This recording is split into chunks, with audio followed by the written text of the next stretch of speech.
Okay, so the last time we met, I discussed with you the bottom line.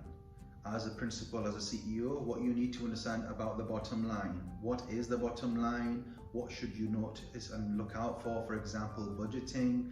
What should you look out for in terms of what amount of money you spend on your manpower and everything else in terms of your operating expenditure as well as your capex. I won't go into any more details. Please do look at that video when it comes to the bottom line. However, I did say to you we'll look at the other parts as well. So the next part we are going to look at is top line, and then later we will look at the brand reputation and how you grow the brand reputation. Now, in terms of the top line, what I'm specifically talking about is your enrollment numbers. So as a school principal, as the CEO of the school, it's really, really important you understand numbers, you understand enrollments, and you know what you need to do.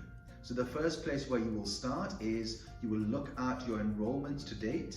You will understand what is the capacity of your school. So for example, you're a school similar to mine where a capacity of, let's just say, 4,000 students. You are currently, for example, at 2,500. So what percent are you full? And why have you not filled soon, and what do you intend to do? So what I tend to do is I have a 5-year projection of my enrollment numbers. Now I don't just predict 5 years. I have a 5-year projection, and then I look at my actual, and I look at the error rate of what my projection was against what we achieved in terms of enrollments in school, and see that error rate. Typically speaking, I would prefer an error rate of 5% or less. If it is more than that, then I need to recalibrate my projections to understand better. Now, if it is a larger error rate, it also comes down to why. Why did I get it so wrong? Why did my team get it so wrong? It may be because there were certain variables that perhaps I did not consider. COVID hitting as one example. Not only would growth not be there, but just maintaining your growth in such circumstances was the order of the day. But under other conditions and other circumstances, it might be that a new school opened in your catchment area, maybe a mile down the road, and they've taken some of your students. They provide the same value proposition you provide, but perhaps a cheaper price than you.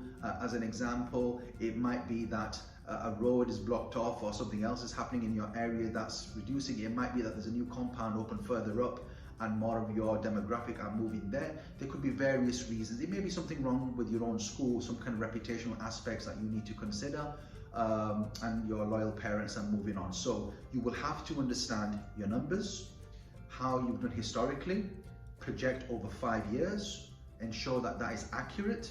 That's your first step. Your next point will be to then look at where you want your school to grow and where is it viable to grow. And this is something you ought to be really responsible. I have seen some schools, I call it sustainable growth.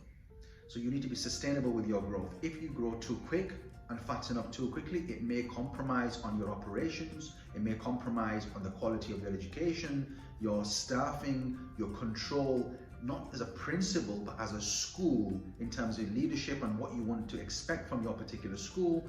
And that could be an issue for you if you grow too quickly and you lose your organizational culture and direction, etc., etc. However, you will be highly profitable perhaps to hit your break-even point and beyond. You may not grow quick enough, and therefore, yes, you have a lot more directional control over where you want to take your school with this particular growth. However, you're not financially sustainable. Remember, schools cost millions of dollars, which are paid over not 1 or 2 years, but over decades. And the sooner you are able to hit the point of break even, in terms of not necessarily profit and loss, but just recovery, so you're sustainable, the better it is for your school. It's really, really important we have that, particularly if you come from a sector like I do, private sector, in which you have to make it sustainable. There's no grant schemes here or funding, government-based funding, that you can rely on as well. So you're only as good as your finances, and you're only as good as your balance sheet. So the sooner you're able to get your numbers in enrollments, the better it will be for your balance sheet, and therefore you can invest more in the school, more in your staffing, and grow your school. But ensure you provide the education level that you aim to provide.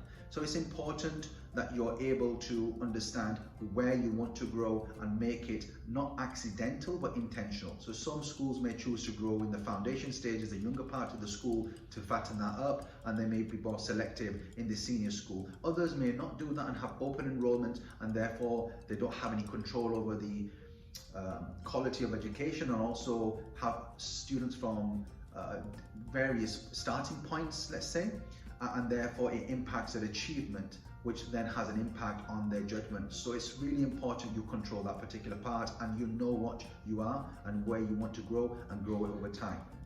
Okay, so these are two really, really important points. To increase your top line, to increase your enrollment numbers, you have to position yourself well.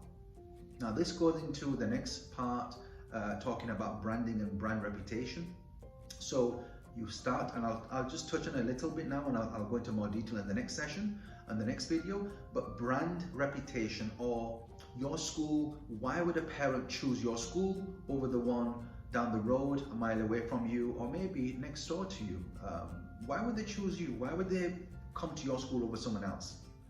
Now, if you're an established school with a quality legacy and credible and have a history of a great achievement and various things, it becomes a little bit easier to be able to have that value proposition. But if you're a school that's a new school, let's just say less than 10 years old, but relatively speaking is a new school, what is your value proposition for these parents who can come and choose to your school over any other?